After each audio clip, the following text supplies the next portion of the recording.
All right. Hello, everybody. Welcome to another ECH post-game live. Hope everyone's enjoying their Halloween night. And this was a bit of a scary game, I guess, on theme, right? And it was kind of clear from this morning when the Kraken were going to be going into this game without their top two defensemen, missing Vince Dunn already with the injury. And then some good news, though, for Brandon Montour, welcoming a baby girl into the world, his second child. So happy for him and all of that. But of course, the downside is wasn't going to be available tonight for the Kraken. And so tall task against a very good Leafs team, given the circumstances. But yeah, it doesn't go very well for the Kraken. They lose 4-1 to Toronto. They just did avoid the shutout, as Laura's talking about there. No shutout. So that's a positive in this game. But overall, not too much positive to take away from this one. I think you look at this game, and as much as it felt like the Kraken never really had much of a chance, it still feels like a bit of a missed opportunity here. It reminds me a little bit of the Dallas game that they played earlier in the season. They ended up getting shut out 2-0 in that one.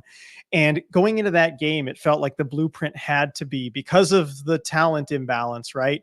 Just keep it low scoring and kind of hope for a bounce here or there when you get your opportunities. I feel like that was the path to winning in this one. It just didn't work out that way, given some of the defensive mistakes that were made. And we can kind of dive into those a little bit later, because I do have some thoughts about those and kind of how those all developed. But let's dive right into chat right here. And we got first one from CJ. Why are there so many chainsaws? If that is some kind of Halloween reference, it is lost on me. Please explain, because whatever that is, it's gone over my head. And then, as Laura saying, no shutout. Sarah, glad they scored one. A lot of people happy that they did not get the shutout, that they were not shut out in this one. And then happy Halloween there, Cole. Good to see some of the Halloween messages in chat. Pablo, hi, this was not good. Yeah, not the most fun Kraken game. Actually, I should mention right off the bat, some good news. Dylan will be joining us later. He was at the game, so we will get to hear his takeaways from Scotiabank. Is it Arena Center? I'm sure people could let me know which one is the correct one. But anyway, he's in Toronto. He was at the game, and so he'll be able to tell us kind of what the players, what Coach Dan thought of this one. So he's going to join us in a little bit. And so extra reason to stick around here on the stream, even after a loss, because we'll have Dylan at the arena. So that's going to be pretty darn cool coming up. And then let's see, Majora, I'm glad they don't let in empty net goals easily this year. Yeah, definitely more fight in them with the goalie pulled. And you know what? That's another positive we can take out of this. I like that Dan Bylsma pulled the goalie with, I think it was a little over 5 minutes to go, down 3. I feel like that's a situation where some other coaches might throw in the towel, but Bylsma, I think, wanted to get some momentum. At least, look, the comeback, the total comeback was unlikely. That game was already pretty much lost at that point, but it doesn't hurt to at least give your team a chance and try and generate something. And they did with Tolvanen shot through traffic. So I am glad that he did that. That's the kind of thing that'll keep that mentality from a team of just always thinking that you can come back. And I think that's been really important for the Kraken so far. Super chat here from Light. Not mad at the effort, especially at the end. Being down 2 top pair quality offensive D is going to be a backbreaker to every team. Yeah, for sure. That is a big disadvantage. And I think the Kraken actually saw it more offensively than defensively when you look at the results tonight, where I think just without Dunn and without Montour, there aren't the kind of guys that can move the puck up the ice quickly enough to generate chances against a team like Toronto, who does have the speed to match what you're trying to do. And I think that was the biggest takeaway.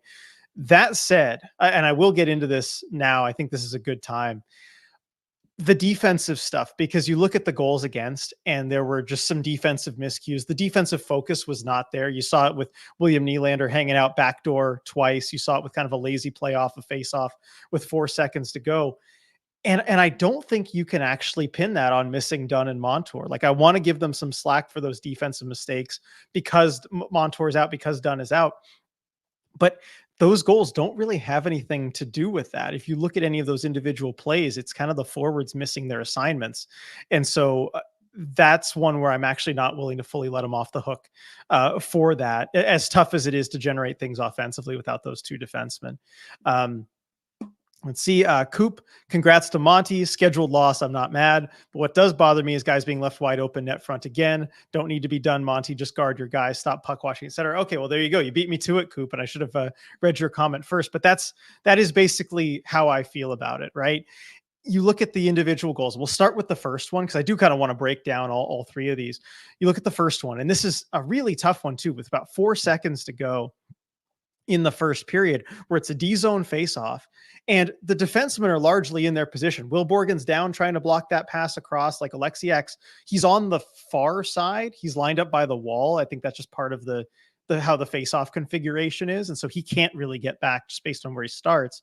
But both forwards, like both wingers on the left side, I think it's McCann and Everly, jump forward like they're trying to create something offensively when there's only 8 seconds to go. I want to know what the plan was there off that face off.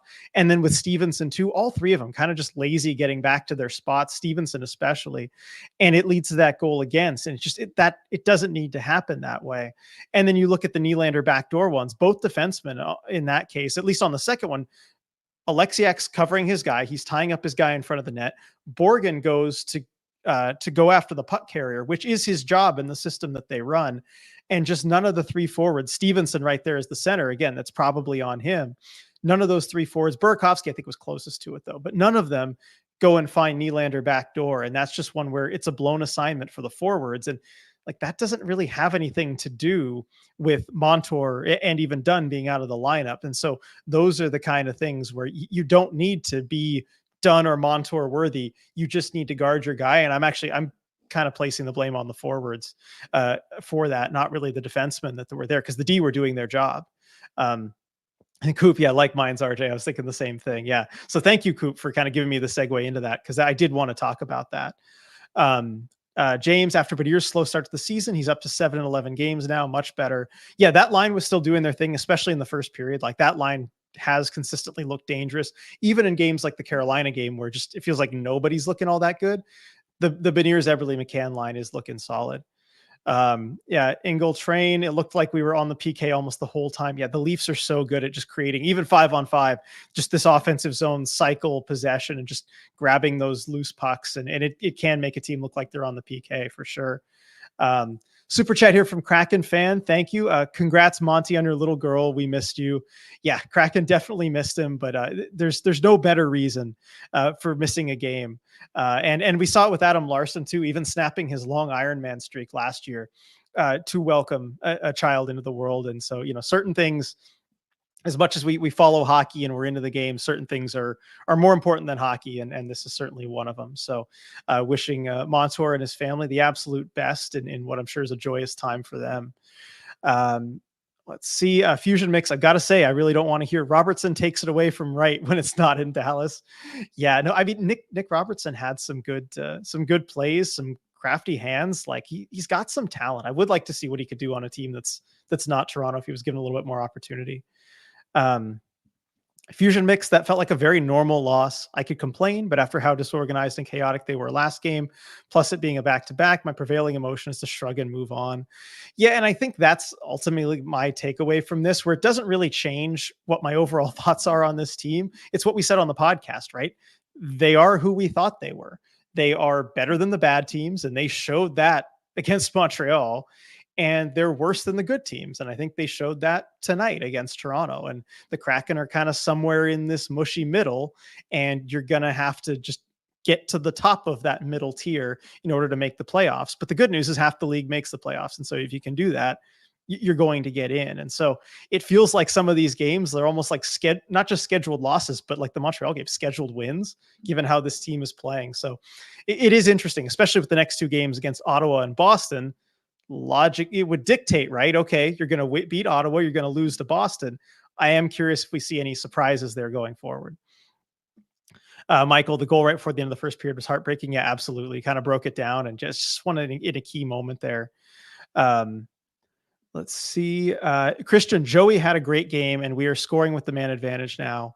And so I'm glad you brought up Joey, because I did want to talk about him also, because I think that was the part that I guess I felt the worst about from this game, is just that it felt like a waste of a really good game from Joey Daccord. He had that world beater type of play, that type of focus. And I think for someone like me who's watched a lot of hockey, you can kind of tell a little bit when a goalie's really on his game and when just nothing's going to get by him that night. And that's the feeling I got from Joey Daccord in the first period. It was clear to me, and I even sent a text to Dylan like halfway through the first period. I just said, anything that Joey has a chance of stopping tonight, he's going to stop. And so that was going to give the Kraken a chance if they could just avoid the types of goals that Toronto scored, which are ones where the goalie has no chance because it's a cross ice pass and someone's hanging out back door. And so this is one of those games where I think if you could have kept it close and just give one or two goals or something, just any goal support for Joey, he was going to win you the game because he just looked that good in net. And unfortunately, I think it was kind of a wasted effort there. Yeah, Rebecca agreeing. Joey looks solid from what I saw, especially the first period. Exactly. Like I love Joey's game tonight. And you know what? The expected goals, I don't know what the final situation was by the expected goals, but they were super undercounted. I mean, I think after it was 3-0, it showed the Leafs having like 1.5 expected goals. When you look at those chances, though, you like they're going to go in. No goalie is stopping that. So the final count, yeah, Leafs with 2.5 expected goals in this one, according to Natural Stat Trick. And I think anybody who watched that game knows that that number is pretty undercounted. And that's a good example of when expected goal stats need a little bit more context, because there were definitely, I mean, you just take the 3 goals that actually happened, and that's pretty near 3, just given what the chances were. So the stats won't show it. The advanced stats or the regular stats won't really show it, but Joey had a fantastic game, I thought. Basically a perfect game as well as he could have done, given what was in front of him. CJ saying, thinking Joey again in Ottawa because he's playing well, or might we see a switch to Gru? So it is back-to-backs, Ottawa and Boston. And so I do wonder kind of who gets which game. I would imagine it would probably be Grubauer in Ottawa and then Joey in Boston, just because he had such a good game in Boston last time. He's from the Boston area. That's kind of how I see it playing out. But, you know, if you want to go Joey again, he's playing great. You might as well give him that Ottawa game where you know you need to get the 2 points. Don't mess around with it. And then you give Gru to Boston and just, if you get the 2 points, it's all gravy. But if not, you know, that you're kind of this team, right? That can beat the bad teams, but not beat the good teams. So it'll be interesting to see which way they go with it. But we're going to see one of each versus Ottawa and Boston, as Daniel's kind of pointing out. And then let's see. Fusion Mix, talk about the net front defense. It has been a less fun throwback to year 2 in some ways. Yeah, that's true. I mean, there are a few plays net front that kind of reminded me of the Kraken's, you know, last season or the year before. And so it did look kind of vintage Kraken, maybe not in the best way. Sam, well, can't win them all. Just going to cozy up and watch. It's the Great Pumpkin, Charlie Brown. It's amongst the Mount Rushmore of Halloween media, and I'll hear no arguments against. I certainly won't argue against it there. And actually, while the game was going on, my fiance was watching Nightmare Before Christmas. And so I was kind of half paying attention to that one while watching the Kraken game. So I've got some of the songs from that stuck in my head at the moment. So always a good time for a Halloween movie. And hey, there's still, it's what, not even 7 o'clock. So, you know, after the post game, everyone can go watch their favorite Halloween movie. And then, hey there to Virginia's son there, Postlighter Ben there. Hi there, Ben, from Virginia's account there. Let's see. Zoe, despite the score, Shane was a +1 tonight. The only person with a positive ± on the Kraken. Good for Shane, not being out there for the goals against. And then he was out there, I guess, for Tolvanen's goal. So good little pickup there, Zoe. Let's see. So talking about the back-to-back schedule. Yeah, we have a Leafs fan in here reminding us the Leafs won. That's fantastic. See, and Coop, sneaky shout out to Shaner for a net front screen on the only goal. If you're not scoring, do the little things. And oh boy, has he been doing so much of the little things and yet not getting the points on the board the last several games. I mean, you saw it in Montreal. He was right there net front around, I think, 4 or 5 of the goals in Montreal. He is doing everything but getting points. And so let's keep that recognition going because he's doing a lot of the right things. So that is good to see. And then Edward, not the type of result you'd hope for, but looking toward the future. Monty with dad strength. I know he gets to come back with dad strength. I think he might have been feeling a little bit of that or anticipating the dad strength against Montreal last game. Because, I mean, first hat trick in your career right before you're about to have a kid. I don't know. I don't know if that's a coincidence. So Sam, did you all see the haunted house video with Shane Riker and Ty? Definitely one of my favorite content moments in the social media team. Yeah, that was great. And I loved in the preview too, the goal horn and everything. That was awesome. So good job on the social media team there. They do put out some pretty good stuff. Kimber, I definitely resonated with Shane. I hate that light. Why is it so loud? Agreed. Um, SJ saying Boston is bad this year. Yeah, I mean, they when you look at the stand, there's been some surprise in the stands. Actually, Boston currently losing 2-8 to Carolina, and I think that game's just about to finish. And yeah, Boston, I think that'll take them to 4-6-1. So not the best start for them. I mean, they're a more talented team than that record would say, but you're right. I mean, Boston hasn't done very well this year. And also that, maybe gives you a little bit more hope too, because you look at the Kraken's schedule so far this year, and they have lost to just about every team that made the playoffs last year. Their only win was against Nashville, but I feel like you could kind of put that in the same category of a team that, yes, made the playoffs last year, but is just having a real rough start to this year and maybe hasn't found their game. So, Boston might be more winnable than we think. Also, the Kraken always play them close. Like, if you've watched the Kraken Bruins games of the last really 2 or 3 years, I feel like if you're predicting anything aside from just a 1 goal game that comes down to the wire, I think you're probably going to be wrong. So it's going to be an exciting game. I feel like. Um, and then Rebecca has some X Files queued up after this one. That's a good Halloween watch. All right, so 16 minutes. We have reached the end of chat here. So let's see if we can throw some more things in chat. Anything else we want to talk about from this game? Let's kind of go through, because I did make some notes here. I did feel like there wasn't enough net front presence generally in this one. You could tell me if you agree with this one too, but a lot of chances kind of around the perimeter, and just nobody really driving to the net in a way where you're going to get rebounds, you're going to get follow-up chances. And I think the broadcast pointed that out a little bit. I think Allison talked about it at one of the intermissions, but that's one thing I do want to see a little different from them. Also, it'll be easier against some teams where maybe you'll get a little bit more offensive zone time, but that's another kind of little bullet point I had for the Kraken area they can improve. Coop, nothing spookier than all those pipes on a game when you need goals. I know the posts. I'm glad Tolvanen did end up getting one though by the end of the game, because he had that post in the third period that on a really good chance stepped in, used the defenseman as a screen, and I thought he played that one really well. But yeah, the posts are unwelcome. That is very spooky. From Sydney, I'm glad Nylander didn't get a hat trick, I guess. Yeah, that is a positive. I was thinking about that too, because on that first shift, when the Kraken pulled the goalie, Nylander was out there, and you could tell they were trying to feed him for that hat trick. Like nobody else wanted to shoot that puck. And then the Kraken ended up scoring as it went back the other way after Nylander's shift was over. And it gave me a little bit of a thought, like, okay, this would be a very Leafy way to maybe let the other team back in the game, right? You're trying to feed your guy for the hat trick and lets the other team get a foothold with the goalie pulled. So I was thinking if any team could blow it like that, it's Toronto. But they ended up not. But yeah, at least you kept Nylander's hat trick away, where Dylan didn't have to see all the hats on the ice there at Scotiabank Arena. So CJ, thoughts on Kale's play this game? Good question. So I thought Kale was fine. I thought he did pretty well. I'm checking what his total ice time was at the end of this. I know he didn't play a whole lot, which makes sense. They kind of loaded up those top 2 D pairs.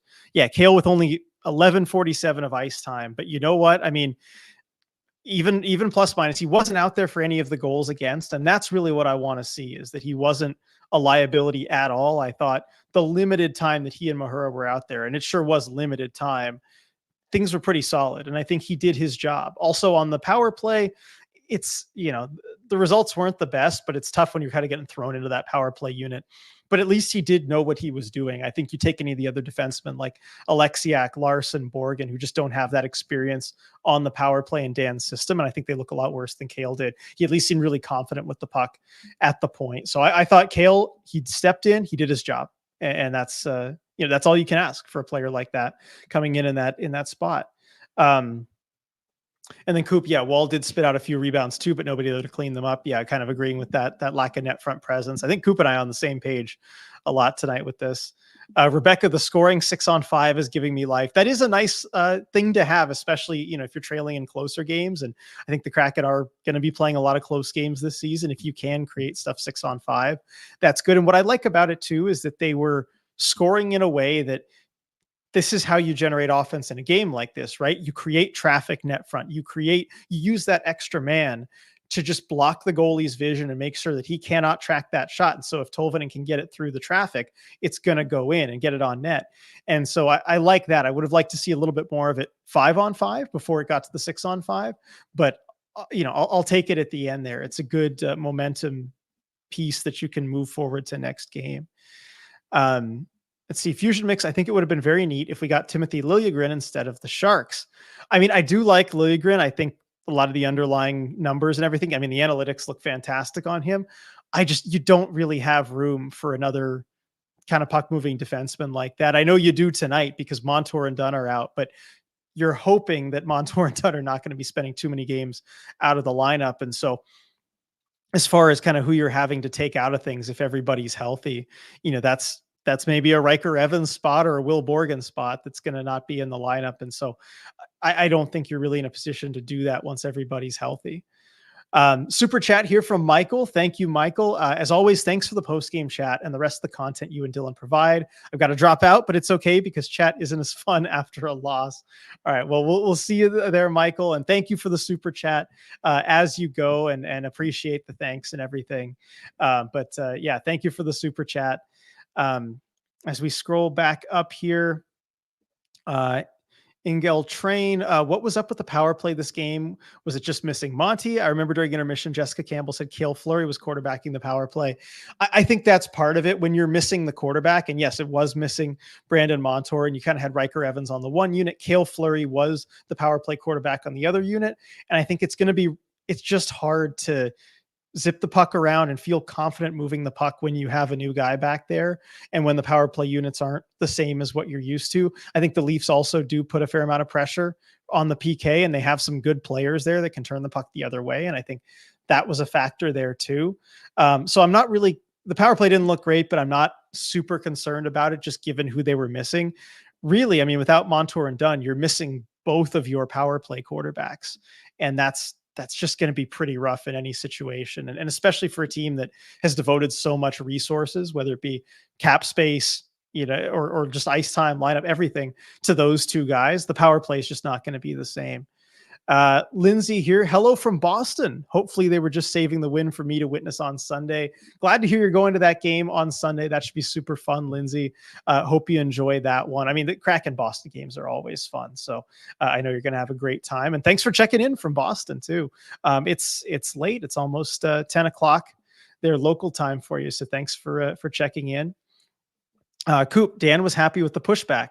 Thought the second period was sloppy and the long changes hurt us. He was really happy with Cale and has a lot of confidence in him. Yeah, we know that Dan has a ton of experience with Cale Fleury, really loves the player. And I mean, Cale really was their, Vince Dunn, Brandon Montour, whatever you want to call it, in Coachella Valley. He was the guy who was that puck moving defenseman who really kind of made everything work. And I mean, I think the Montour comparisons, right? You look at Montour's the only defenseman. I forget who brought this up. I saw a stat somewhere on Twitter, so apologies for the lack of credit if it was any of you, but Montour is the only defenseman in the NHL with a hat trick this year, and Cale Fleury is the only defenseman in the AHL with a hat trick this year. So they can bring similar things, just at different skill levels. Fusion Mix pleasantly surprised by Cale. Yeah, no, I mean, I think we know if you've been watching Coachella Valley, like we know he can do this, and anyone around the Firebirds, knows that he can do this. So I thought he looked pretty good. From Hockey Mom, which upcoming games or teams do you think the Kraken have the best chance to win against? So if we look at the schedule coming up, I think Ottawa's should be a very winnable game. Ottawa, they've got some talent, but they're a team that makes a lot of mistakes. And if the Kraken, I think they can catch them in transition. The goaltending is always kind of iffy with them. The defense is always kind of iffy. So I think they've got a real chance to get back on the right foot against Ottawa in their next game. Boston, as we discussed, maybe more winnable than people think. And then Colorado, like they played them close last time. It'll be tough being on the road in Colorado. Vegas is going to be really tough, but I think the next stretch when they come home to Columbus and Chicago, that's 4 points that the way this team is playing, they should pick up pretty easily. So those two to start the next homestand, I think. Well, actually, I guess Vegas is starting the next homestand, but Columbus and Chicago should be the most winnable ones coming up. But then Ottawa, I like the Kraken's odds to get back into this. And Zoe's saying Kraken stats on Twitter. Thank you. I suspected it might be Kraken stats. By the way, give them a follow if you're not already. They've got some really interesting Kraken related stats on Twitter. I do like that account. I don't know who runs it, but I like their account. Coop, did you see Colorado had to play a defender on the wing today? Gave me a shudder thinking about us maybe having to do that. Knock on wood, we won't. Yeah, Oliver Shillington, I think it was. I know he's got some offensive chops from the blue line. I didn't see how he did or how that ended up going, but I do always enjoy those experiments, seeing a defenseman play on the wing and what they're able to do. You kind of just give them free reign to go play as a forward. So I do like those times we see it, although maybe I wouldn't like it as much for the Kraken because you never want to be in that position. But what I'd give to see one game of Jamie Alexiak at wing. I think that would be really fun. Let's see. Sam, with the Dodgers winning the World Series, we'll see what the M's do in the offseason. At least they'll get to see Ichiro inducted into Cooperstown soon. First time he'll be on the ballot. Yeah, he's got to be a first ballot Hall of Famer for sure. And yeah, the Mariners offseason should be interesting. I still don't know how much they're really willing to spend. And that's one that, will make you appreciate the Kraken, that whether it's wise or not. I mean, we can focus on like a Brandon Montour, that they were able to go and spend that money and bring in a player that's certainly improved the team to this point. Because I have a feeling like the Mariners wouldn't have brought in the equivalent of a Brandon Montour. Daniel, I've heard if a team switches goalies mid-game, the new goalie can't take warm-up shots because it's like an extra timeout. If the team still has their timeout, can they use it to warm up the goalie? So actually, I think the NHL changed this rule this season. That was part of the rule changes that were brought in before the start of the year. So now actually, if you do switch goalies, the new goalie can get a warm-up. I believe they are permitted a warm-up now. And that was kind of one of the oversights in the rules where I think everyone lobbied and realized, look, it's probably for the best if you let the new goalie warm up. It's, it's only fair and sporting to allow them to do that. But I don't know if under the old rules, if you could use a timeout to warm up the goalie. I don't know. I don't think any team had tried that. So that's a good question there, Daniel. Coop, yeah, let's all celebrate blowing a bag on Chandler Stevenson. Look, there's a reason I didn't bring him up. I was trying to be positive about it. Montour was good. So I'll just leave it at that. Fusion Mix, if the Mariners want to pull a Montour and bring in a player with championship pedigree who they know gels with the guys, there's this guy named Oscar Hernandez. Yeah, he is out there. That's pretty funny. Yeah, we'll see if they could bring him in. Championship pedigree for sure. And Coop would rather have both Montour and Stevenson than none. Yeah, I mean, long term, I don't know that I would, but certainly right now, it's a lot less depressing that they have both rather than none. Let's see. Alan, you'd like a win here, but when Monty alerted was alerted on my fantasy to be out, kind of washed this one off. They still didn't quit and scored, at least for the efforts. Yeah, that's true. And when we saw that Montour was going to be out, we knew it was going to be an uphill battle. And yeah, good thing you took him out of your fantasy lineup. You don't want all the zeros there for Montour. And interesting that it's we're almost at the 30-minute mark here. I'm curious about Dylan. I'm sure, the media stuff, it's different in Toronto. He was telling me too, how so many people will kind of crowd around and just, you almost get crowded out just by the Toronto media. Even when talking to Kraken people, it's just a totally different environment. So I wonder kind of what that post-game scrum for Bilesma and the Kraken players even looks like. So I'm interested to see just kind of how he navigated that, and also finding a spot at the arena in Toronto. It's an unfamiliar place for him to kind of set up and do post game. So yeah, hopefully we get Dylan pretty soon. I cannot wait to hear from him because it's just such an interesting experience in the center of the hockey world, wondering just kind of what that media experience was like. And there we go. Speak of the devil. Dylan is here and it appears he is ready to go. Just kind of waiting for him to give me the thumbs up here. But let's get the all right there. Thumbs up from Dylan, and we have Dylan. So Dylan, good timing here. I think we just kind of got to the end of chat, but I told everyone I couldn't wait to hear from you about. I mean, first of all, what's it like covering a game in Toronto in the center of the hockey world? I mean, I don't know if this is disappointing, but it turned out to kind of just be like any other hockey game, right? Like once the puck is dropped, it's a hockey game, and unfortunately for the Kraken, it was one where it wasn't too many positives. Yeah, we kind of went over that. And I think we hit the end of chat initially like 16 minutes, and we went over the positives, we went over the negatives, but there's Mm-hmm. not a lot of positives in this one. I think the biggest positive ever was just like, well, didn't get shut out and denied Yeah, Nylander the hat trick, so that yeah. was good. But I am curious, kind of what the players and Coach Dan thought of this one. Did they have a similar assessment? Just kind of move on to the next, or what was their take on things? Yeah, I would say so. We had Joey and Tolvanen afterwards, and then Coach Dan. And I would say Joey was very positive about the effort and the productivity that the team was able to have. I know it wasn't necessarily on the scoreboard, but just the amount of time they were able to play down in the Leaf zone, the ability in the kind of the second half of the game to have like a long extended sequences down in their zone, and kind of how important that was. And so Joey walked out of this one feeling pretty positive just about the effort and overall game that the team had. Dan, maybe more mixed. Liked that the team was able to do that kind of stuff. Didn't like being put in a position where he has to pull a goalie with 6 minutes left. He mentioned that a couple times after I asked him about it, and he said he hopes he's never in that position again. Um, but he was still like generally positive about the ability to they're able to get to the net a couple times, generate some traffic a couple times. Obviously, he said, did we have 88 circled before this game? Absolutely. Like they had to do a better job with those defensive coverages. It's just kind of, you drop the ball when you leave a guy like that wide open back door.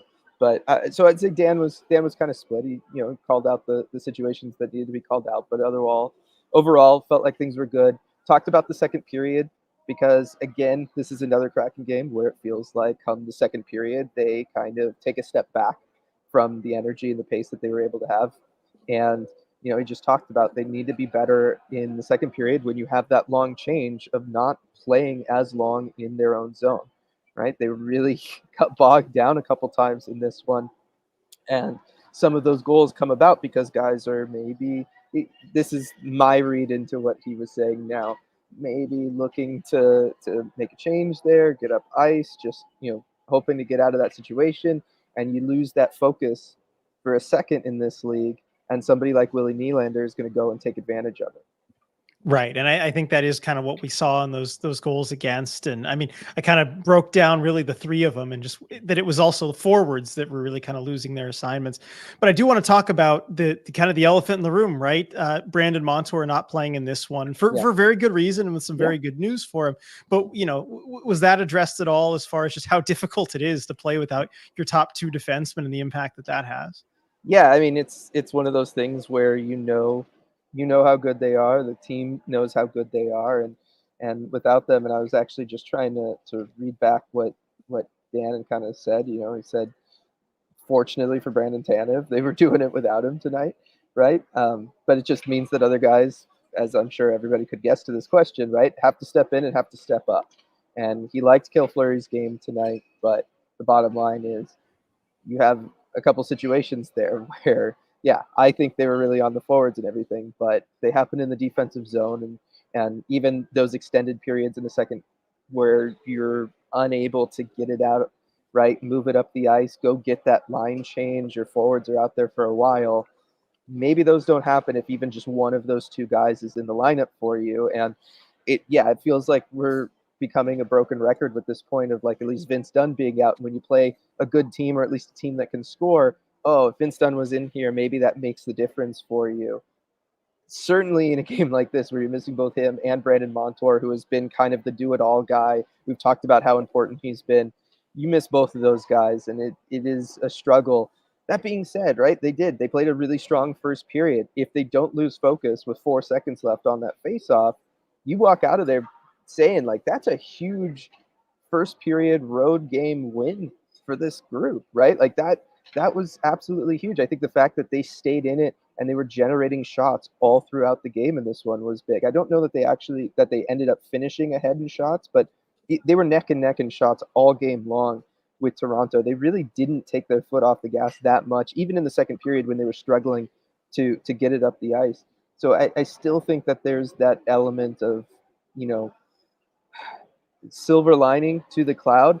That being said, and as much as I want to be positive about that stuff and the fact that, you know, they are able to pick up one late and you are able to put on that push late and all of the stuff that we didn't see last year and everything like that, it this one did feel like, I don't know, it felt a little like, all right, you're gonna have to do it at some point though, right? Like we can continue to be kind of rah and point out how good they've been about not giving up and all of that kind of stuff, but at some point you are gonna have to find a way to break through. And in a game like tonight where I felt like there was long stretches they were the better team, gonna have the score be a little bit closer than 4-1 at the end.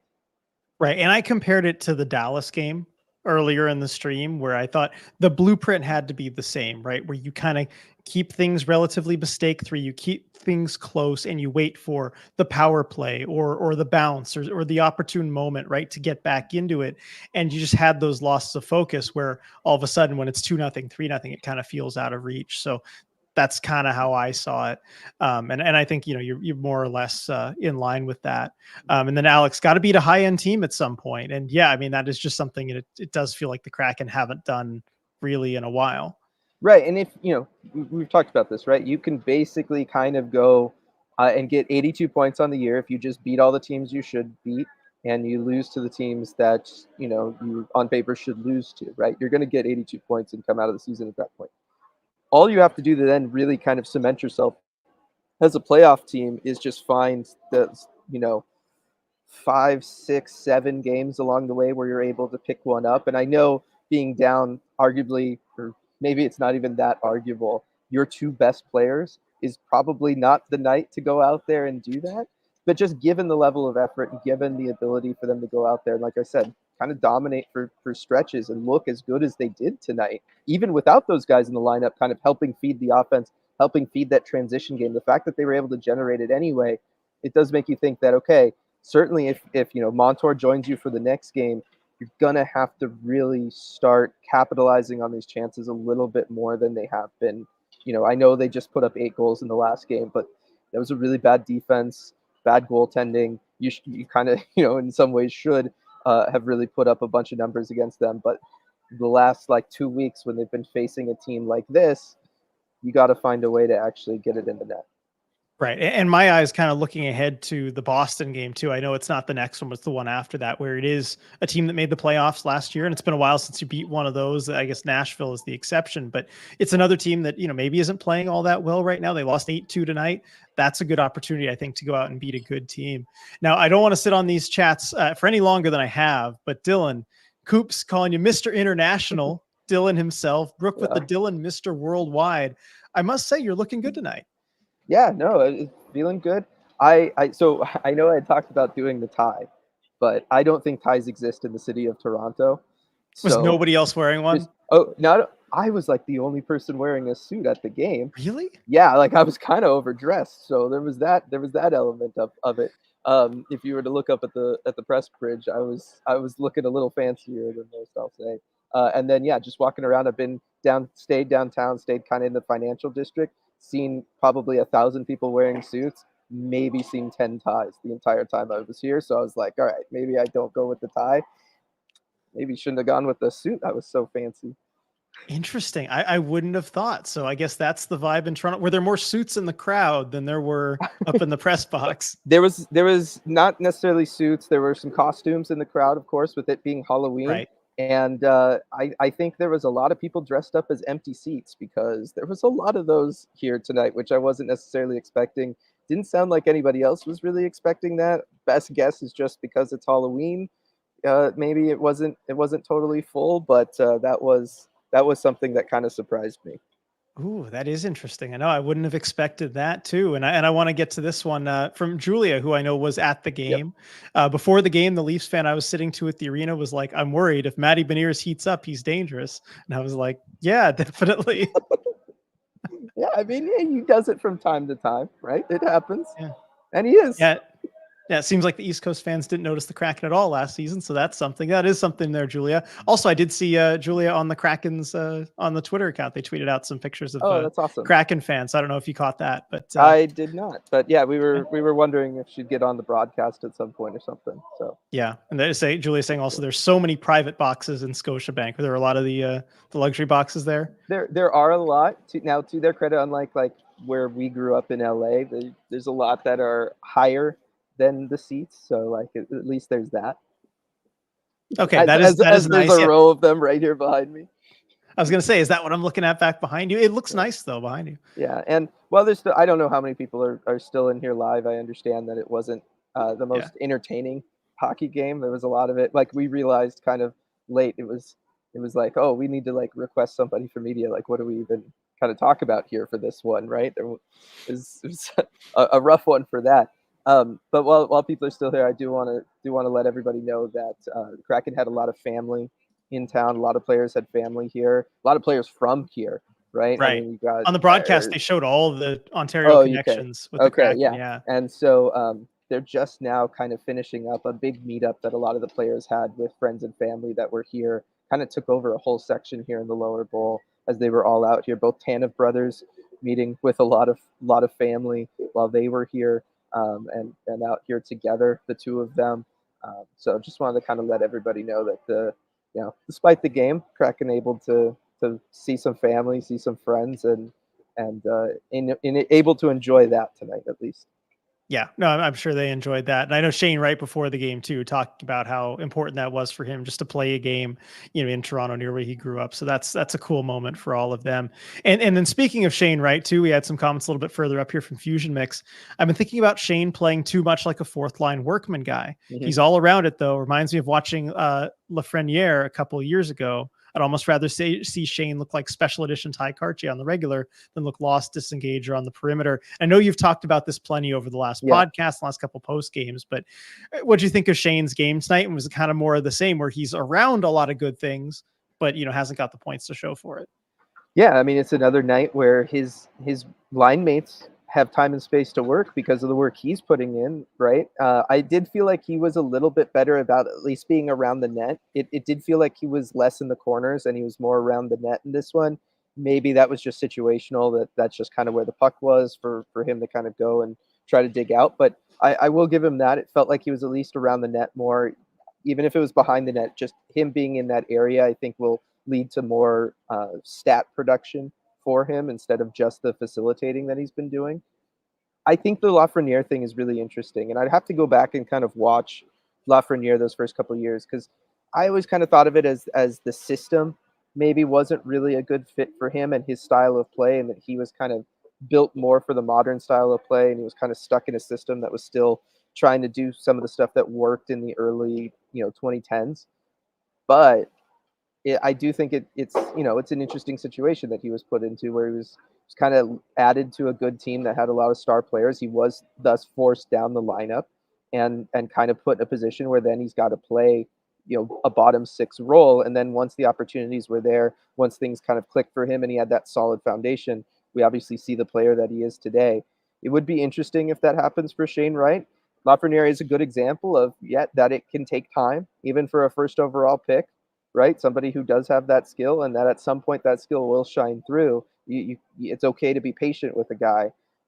So, I mean, at the very least, there is that potential connection, or at least it looks like we're going in that direction with Shane. Right. It could be that type of thing. And again, we are seeing him doing a lot of the right things. And as Zoe pointed out earlier in the chat, he was the only Kraken player who had a positive plus minus in this one. He was a +1, the only Kraken player that was true for. So good for Shane. And then Christian kind of following up. What are Shane Wright and Matty Benier's potential as superstars? Which players who are in their prime would you say they are comparable to? Probably a better podcast question. Yeah, I know this is a bit more of a long form kind of thing. Yeah, just because I'd need a little bit more time to maybe research and make sure I found something. I mean, I've always kind of felt that Matty is in that kind of like elite 2C category. Obviously, I think he has the potential for more. We've seen stuff. If you go back to that Winnipeg game, right? If he's able to play like that each and every night, I mean, he could end up, pushing for top 25 to, I don't know, top 10 if he's going to score maybe and a do Nico some of the stuff, right? Yeah, exactly. There you go. That's one for the Patreon. Um, Yep. so like maybe there's that if he's able to find that consistency of when he's able to elevate his game, if he's able to do that more often than not, instead of just kind of in seemingly random spurts, like once every other month, the way he's kind of done for the last year or so.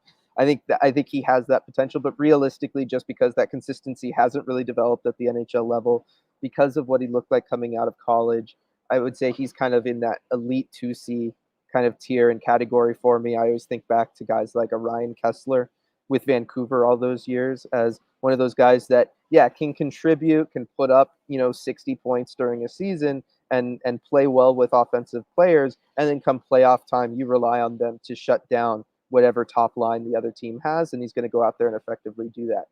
Shane Wright has the potential, has I think higher offensive upside because of his body, because of his build, because of his understanding of how to go to the slot, how to be successful in the slot, how to win positional battles when he's net front to get to a rebound, stuff like that. I think the potential is really there for him to potentially put up some really big offensive numbers. It's just as it seems like it always has, going back to even his draft year, the mentality kind of has to be there, right? And thinking about this just now, I'm remembering kind of that D+1 season. And I know it was mostly a lost year for him because he was kind of with the Kraken. They weren't really playing him. He goes on that conditional stint to CV. Then he's got to go to the World Juniors. And then finally they're able to kind of force a trade out of Kingston, get him over to Windsor, and kind of let him go back to Major Junior. But I think about the stuff that he was really trying to do all throughout that, right? He goes to that World Junior. He's captain of that team, that World Junior Championship. He goes and he's captain of the team. He is focused on playing a really solid two-way game, right? He knows Team Canada's got offensive superstars that can take care of business. He does put up points, but he really kind of took on that, like, I'm going to be the two-way guy. I'm going to be the guy that just kind of helps make sure we're always on the offensive. We're moving the puck up the ice in a positive way. I think he then goes to Major Junior. He tried to do that same thing. He needed to be the superstar there with that Windsor team. They get bounced in the first round, I believe, kind of upset because, in part, he was just kind of okay offensively, right? He was playing a really good, complete two-way game, but that was the opportunity for him to really take advantage of playing against inferior opponents and really put the team on his back from an offensive standpoint and kind of make that push. Then immediately goes to Coachella Valley as part of a long playoff run with them where he's kind of pushed onto a fourth line, and he does have to play that just kind of fourth line, grind it out, go out there and be a guy that is absolutely there to help, push the puck forward, just help the team in any way you can. That very much fits his personality.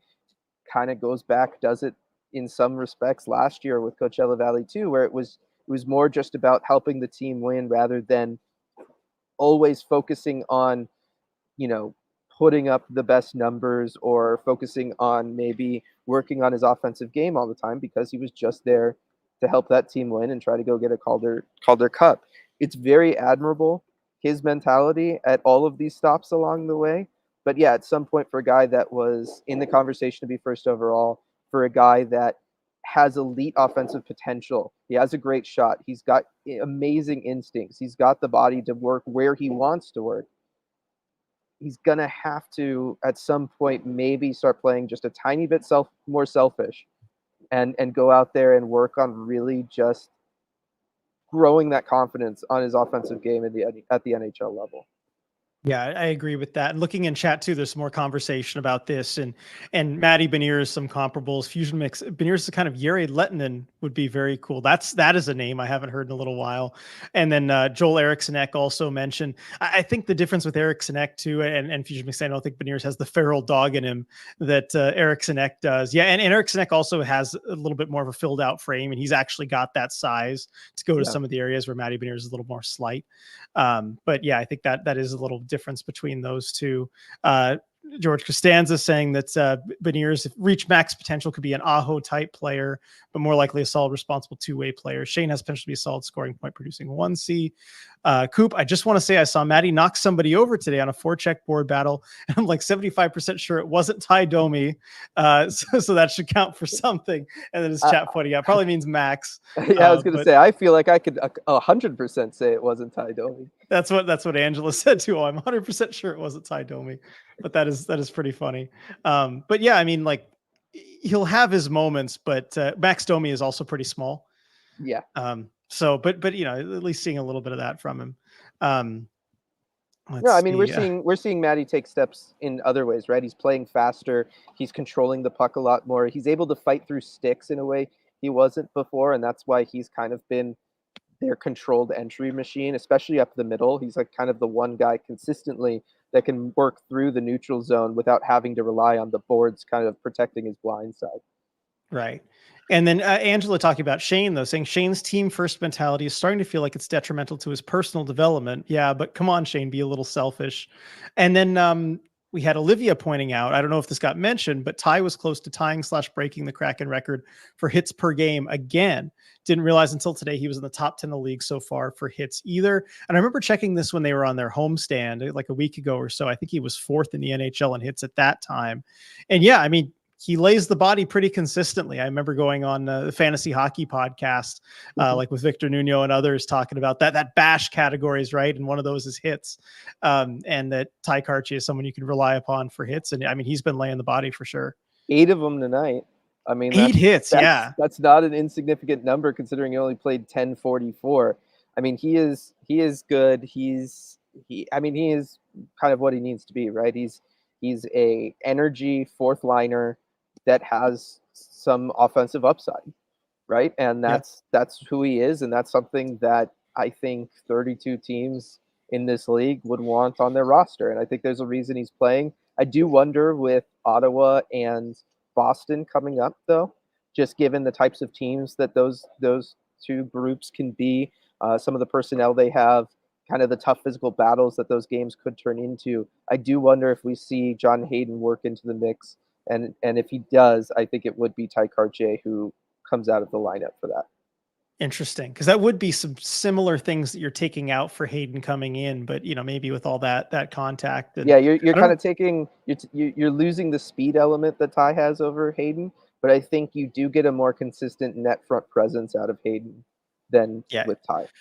And I think there's also something to be said. I don't know if there's any data that supports this, but when you bring in a new player and you have someone who's like a Hayden who's going in there and trying to make an impression, and even the next game, whenever Ty comes back in and you have him coming back into the lineup, I feel like that can kind of give a boost to both of guys that are involved in something like that. So it wouldn't be the worst thing to kind of switch things up.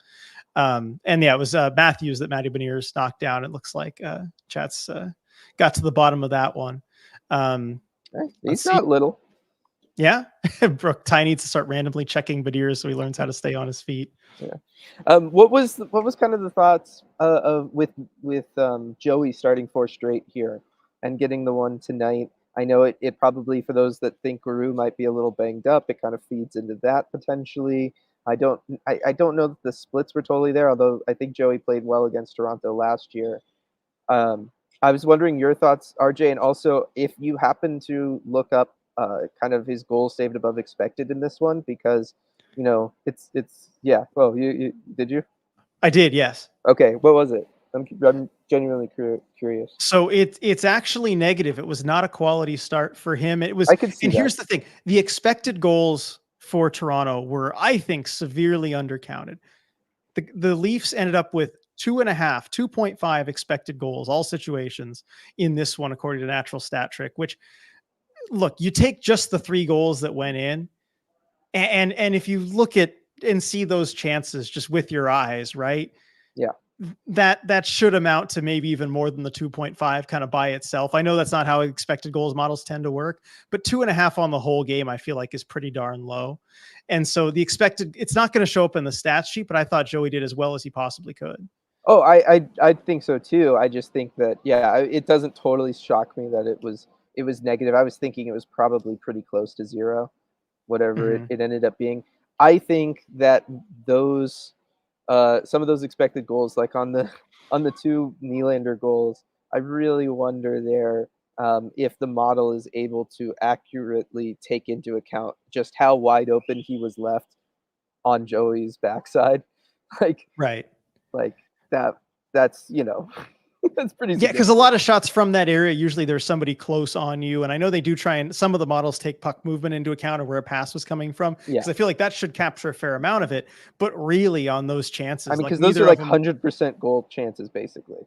Yes. And the dots on those, you look at the dots on they were not that much larger than any of the other dots. And so I just think something about that specific type of chance wasn't really fully captured Yeah. by whatever the models were. So I think we should take that with a grain of salt. As for the goaltending situation, though, and Grubauer and Fusion Mix, wondering whether if it's maybe a message to Grubauer in a way or something like that. And I know, I mean, even Jen, our photographer, texted me about it, just asking, saying maybe it looks like Gru actually is hurt.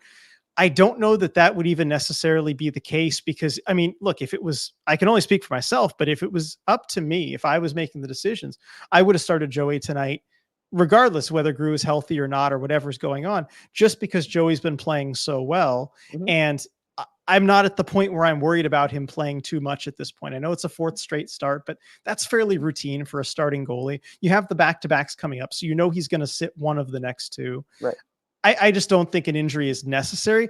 Not to say there isn't something going on. We'll find out during the back-to-backs, I guess.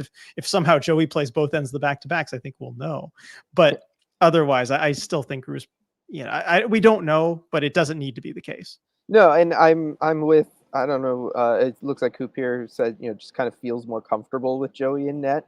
I think Mhm. I think that's real, and I think that's something that probably everybody feels, including the team and the coaching staff. And I think there's just something to, like, look, he's the guy that Dan, and this is really what Dan has been saying, right? He's going to go with whoever he thinks gives his team the best chance to win. I just genuinely think that has been Joey here. Even though I don't think Gru has necessarily been as bad as the number splits between the two have been, but you know, I still think like Joey has been better. Yeah, no, I agree with that. And Alex saying, I think we are just inevitably trending toward more of a skew toward Joey starts. And I would agree with that. I think he has kind of separated himself from Grubauer. And a lot of that is that comfort with him and net that just Yeah. you don't really feel otherwise. We've got a super chat here from Kitty B Kraken.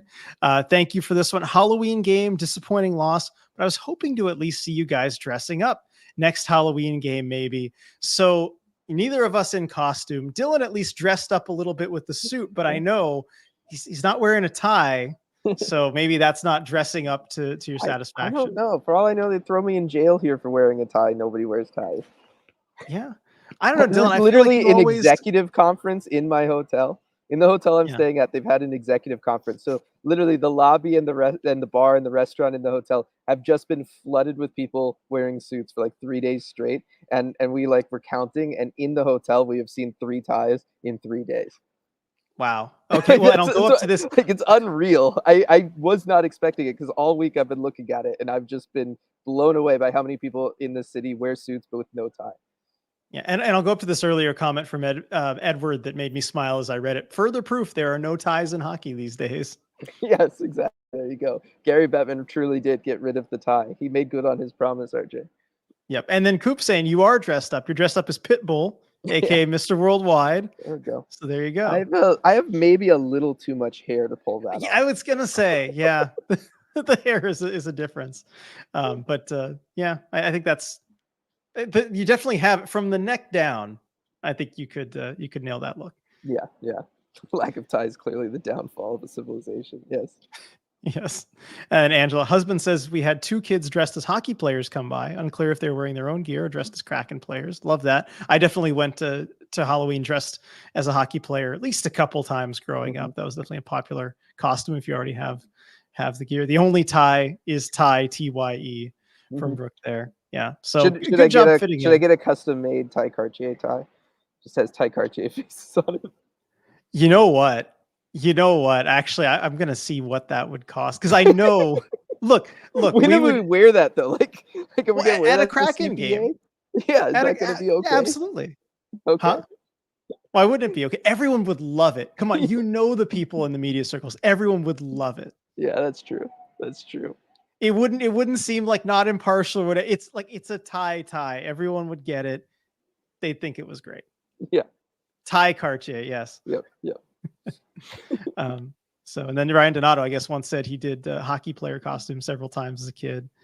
Yes, I see. Chat loves the Ty Cartier tie. Yeah. I think everyone would like it. So, Yeah. All right. you know, Into it.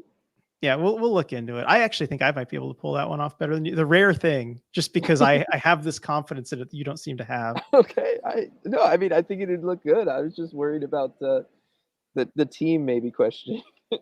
Yeah, no, I gotcha. But I think everyone's chill enough. They're Yeah. chill. Well, apparently they're just more chill in Toronto because no one wears ties and no one wears. I don't know.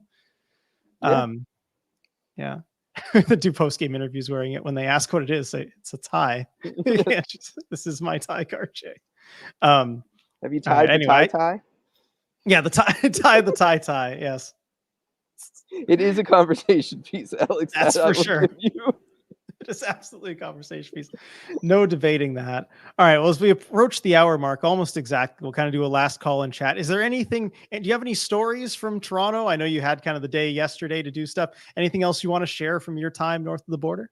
Yeah, I mean, tomorrow is we're doing the Hall of Fame and then going up to Brampton for the Steelheads game. So I'm excited for both of those. That's going to be big. Yesterday was just kind of like exploring the city a little bit, kind of what's nearby. And so we went out and actually went out to was it Toronto Island, that little series of islands that are kind of right there. Took a water taxi out. That was really cool. Weather was absolutely gorgeous, like 67, not really too much of a breeze. It was beautiful weather. All the leaves have changed there. A lot of the little amusement park and stuff had shut down for the season already, but just with all the autumn colors and the leaves falling and everything, it was really, really nice. That's good. I'm glad to hear that. It seems like a good time to go before it gets too cold and you're not don't have a blizzard or anything snowed in. It seems like it is supposed to drop 8 degrees Celsius for tomorrow, so that's a drop. Okay, well, get inside that OHL barn and hopefully that'll keep you warm. It is my fault because we've been going around and a lot of places have been closing things for the season and closing up like outdoor seating and that kind of stuff, even though the weather's been really nice and everybody's been like, well, November's just a couple days away. Like something's going to happen. And I did make the comment, like, what is it going to drop by like what here 8 degrees or something in a day when the calendar flips? And so I absolutely tempted the gods here. Right on the nose. You jinxed it. I nailed it. And then because I was like, maybe that's too aggressive, right? Because that's like a 17, 18 degree like drop or something like that. I was like, maybe that's too aggressive. That's a huge drop off like overnight. But no, literally October ends and apparently Toronto just gets significantly colder. Interesting. All right. I guess just November. I should learn to trust the locals. There we go. That my big lesson from my international travel. Listen to the locals. They probably know better than you. Yeah, I think that's a good lesson to take away anywhere you want to travel. And then we do have Alex saying, Tim Hortons coffee review when? Have you been to Timmy's yet? I have been to Timmy's, had some Timbits earlier. Definitely had to do that. They are very sugary. I will say that. The birthday cake ones are good, but they are unbelievably sugary. I do not have a coffee review because I don't drink coffee, so I could get one just to like have it, but I really wouldn't know if it was good or not. Sorry. Yeah, I cannot distinguish good coffee from bad coffee. Same. I did go to Tim Hortons when I was in Vancouver over the summer. Those birthday cake ones are so sweet. Too sweet for me. Did you get the variety pack? What'd you do? Yeah, it was we just kind of got a mix of the three they had. They had a honey drop one, a chocolate one, and the birthday cake one. So kind of no like classic one in there or anything. But the honey one was pretty close to like a classic glaze. Yeah. And the glazed are kind of what you'd expect. The ones I do not understand are the plain ones that just don't have anything on them. They're just the ball of dough. Point? Yeah. There is no point. So Coop saying poutine review, also aquarium review, please. Yeah, I don't know that I'm going to do the poutine review. I think my picky eating comes into play. Yeah, that's not really your dish there. And the aquarium review, I almost went to the aquarium yesterday. I'm a big fan of aquariums. Instead, I did do the train museum and had a great time. Okay. Well, I'm glad you enjoyed that one. Oh man. All right. So as we are over the hour mark, and I know you probably got to get out of the building before they kick you out, or I don't know what the deal is. If they notice you might have a tie that you packed one, they might kick you out of that building. Exactly. I don't know. I've had to leave it in the hotel room just to be safe. Yep, exactly. So I'll let you get going there, Dylan. Customs with it. Oh yeah, see that's the issue. So while you're planning out your plan for how you're going to get back home safely, given that you Yes. have a tie, I'll let you go and enjoy everything tomorrow. Enjoy the Hockey Hall of Fame. That's going to be Yeah. super cool. And then enjoy that Steelheads game. I Mhm. hope to see maybe some messages from you on the Discord, Yes. maybe on the Baby Squids chat. Let us all know how that goes. I'll be paying attention, ready for that. And yeah, I I think it should be a fun day for you tomorrow. Yeah, I plan on, hopefully posting stuff from the Hall of Fame. Anything Kraken related, I'll try to post, and we can, throw that up on Twitter or Discord, wherever. And then, yes, definitely gonna be active in the Baby Squids chat. I mean, as active as I can be while, like, wanting to also Enjoy the enjoy the moment, game, scout, do but the I things. Yeah. will I will have a review on, Fibiger and Rykov tomorrow. Awesome. Cannot wait for that. And cannot wait to see everyone again here Saturday after the next game in Ottawa. Should be a good time. And we will see you all then.